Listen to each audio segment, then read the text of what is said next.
E aí devemos ver que tem satisfatória a oração. Quando a gente tem satisfação de orar, com alegria, com amor, de todo o espírito e alma, Deus, Ele vai ver no teu coração. Que Ele está vendo o seu esforço, Ele está vendo como que você está fazendo a obra dele. Verdade, aleluia. E devemos ver, irmão, que a oração deve ser vista como algo que traz alegria na oração. Que deve ser vista como encontro, como deu um momento, como aquilo que se aproxima de Deus e que sabe que uma maneira mais simples falando de oração, quando Deus recebeu aquela oferta daquela moça, era uma moeda e foi satisfatório diante do Senhor, porque ela deu de todo o coração, de toda a alma. É a mesma coisa a oração. Quando a gente faz um satisfatório diante do Senhor, com alegria, com toda a paz, com toda dedicação, que Deus vai ver ali, Ele vai ver diante da nossa alma.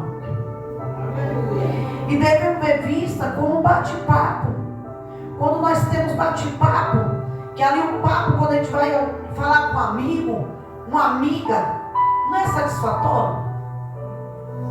Quando a gente sentamos e batemos um papo agradável diante da nossa casa, diante das nossas famílias, diante dos nossos amigos, assim também é a oração de Deus.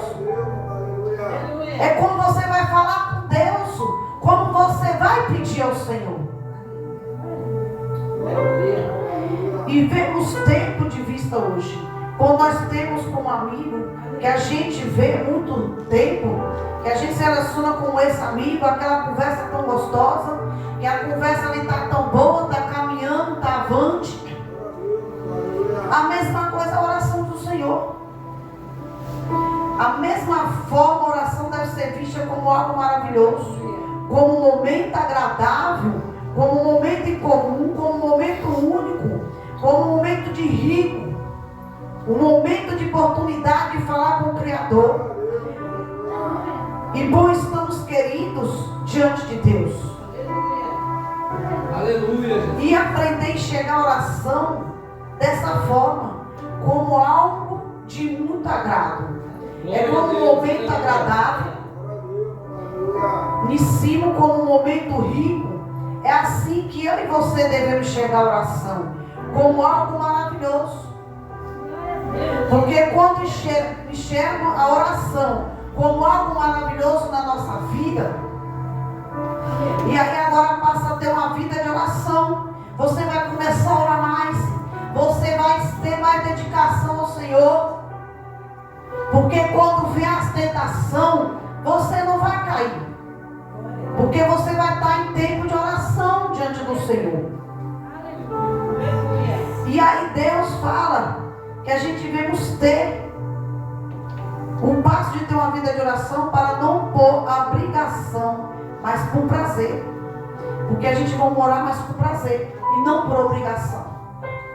Porque às vezes a gente oramos, porque às vezes uma família está doente. Aí a pessoa fala assim: Senhor, por que tudo isso? Mas Deus às vezes permite isso para que nós venhamos orar com prazer, pedir com dedicação ao Senhor.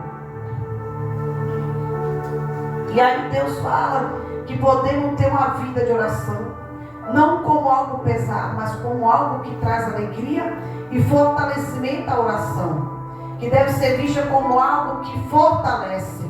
Quando a gente oramos e descemos diante de um joelho, de boca no pó e joelho no chão, Deus vem lá de cima do céu com o poder do Espírito Santo. Aleluia. E renova a minha força e a tua. Glória a Deus. Aleluia. Para que nós não venhamos cair, para que nós venhamos ter um dia mau, mas não vamos ser atingidos através da oração. Porque a oração nos fortalece como algo que instrui, e é assim que devemos ser visto a oração. Aleluia. Que Jesus. cresce porque nós devemos parar.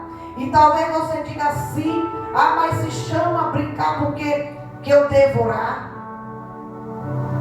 Se Deus sabe de todas as coisas, se vocês sabem por que nós devemos orar, porque a palavra de Deus nós devemos orar o tempo todo, sem cessar. oração, por meio de nós, que relacionamento com Deus.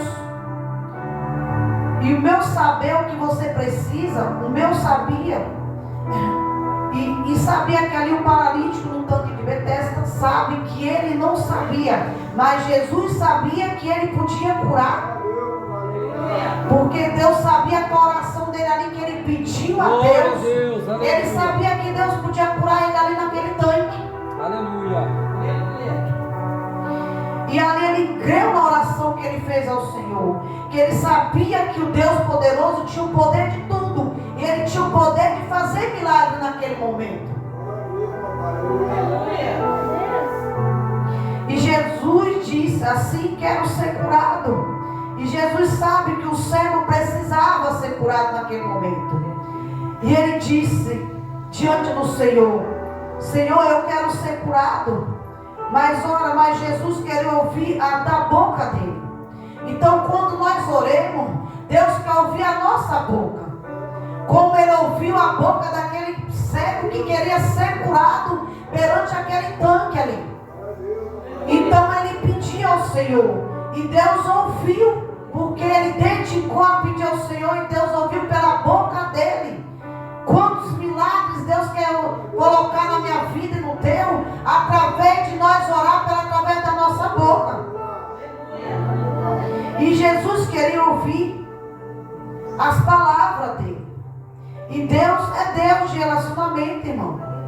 E por esta razão que nós devemos orar. Então, por que devemos orar? Porque é por meio de oração que eu e você temos a ligação com Deus. E por meio da oração que eu e você tenha comunhão com Deus. E por meio da oração que nós adquirimos intimidade com Deus. E por isso que nós devemos orar. E devemos orar porque existe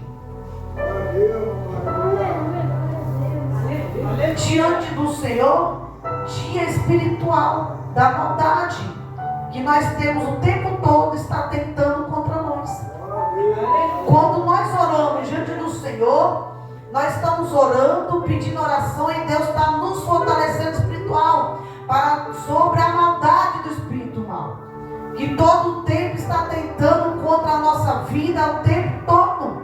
E nossa vida, a Bíblia diz: vigiais e orais. É por isso que nós devemos orar, porque existem ordens espirituais da maldade que todo o tempo lança sobre nós, sobre a minha vida, sobre a tua, sobre a nossa casa. Aleluia. E ali nós temos que estar intervindo oração e comunhão diante do Senhor.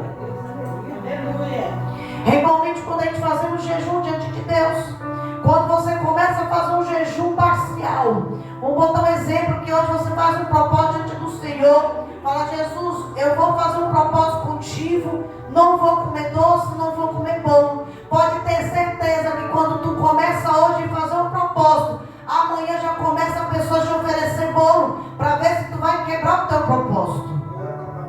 Se tu vai quebrar a oração, diante do que tu fez ali no particular com Deus.